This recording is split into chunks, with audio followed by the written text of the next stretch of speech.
What up, you guys? I got some premiere event videos for you from the last premiere challenge I was in that I actually won this time. Granted, it was smaller, but all the major players were still there, and I also took top 8 in the Nugget Bridge tournament over the weekend. I had some friends over and we streamed, very drunk, and I'm uploading those as well.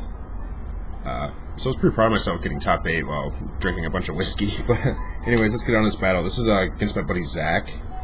And his team, we enjoyed this battle a lot because our teams were almost exactly the same, minus I had a few different Pokemon than he did, but we had the same idea. 4 of our Pokemon were the same, except for I was going with Mega Charizard X instead of Y.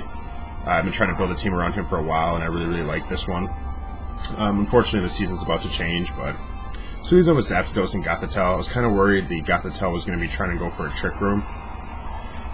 So I decided, but I figured he was going to protect here, but to be safe, I think I faked it out anyways. Ends up going up, setting up the Tailwind with his Zapdos, which is actually kind of brilliant because you know they're going to go for the fake out on the Gothitelle, and but going for the Tailwind is actually kind of a good idea.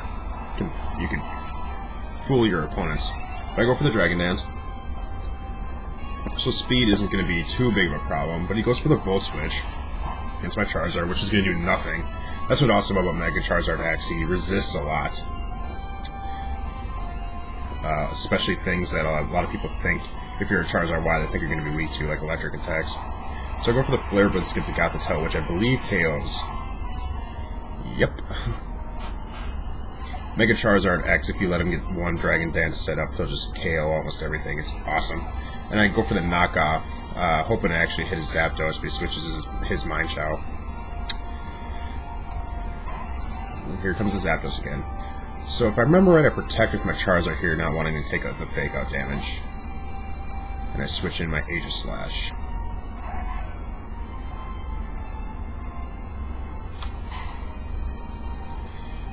And yeah, he does go for the fake out, and I do protect, and then he goes for the Hidden Power, which isn't going to do a whole lot.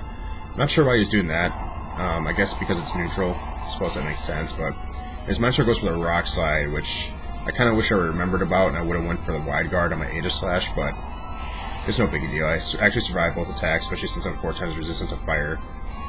And I get the burn on my Aegislash, unfortunately, and I believe I flinch too, which is very unfortunate. My Aegislash does. Pretty sure my Charizard gets off a Dragon Claw right here. Yep.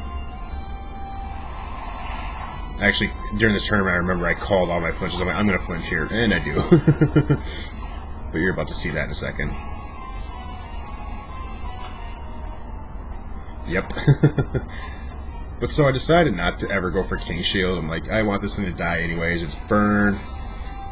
Doing King Shield is just kind of a waste because I'll end up just taking some burn damage. I already got the weakness policy up. He expects me to kind of King Shield, so if he goes for the Feint, which surprised me. I did not see that coming. And I kind of took a risk because I figured he was going to go for Tailwind again, so I'm like, I get a free Shadow Ball off here then. And he does go for the Tailwind, so I predicted that right. I took the risk. This is probably what won me the game right here, because it gives me a nice lead damage-wise. Yeah, he's got the Tailwind up, but I still have 3 other Pokemon in back. Yeah, and I can take out his Zapdos with a fake out, and I don't think he can do anything about it because his Zapdos isn't running Protect, and I don't think he has anything in back anymore. If he does, I don't remember. And he goes for the Bug Bite on my can't pronounce it, Miancho. And I just go for the Shadow Ball. I still have my Zapdos in back, so his Scissor was also not much of a threat. And I was able to get the KO, which kind of surprised me. I know he's not resistant to Shadow Ball, but still. But yep, there you go. That was match 1. I have a few others coming up. But yeah, thanks you guys for watching. I'll get the other one up in a second.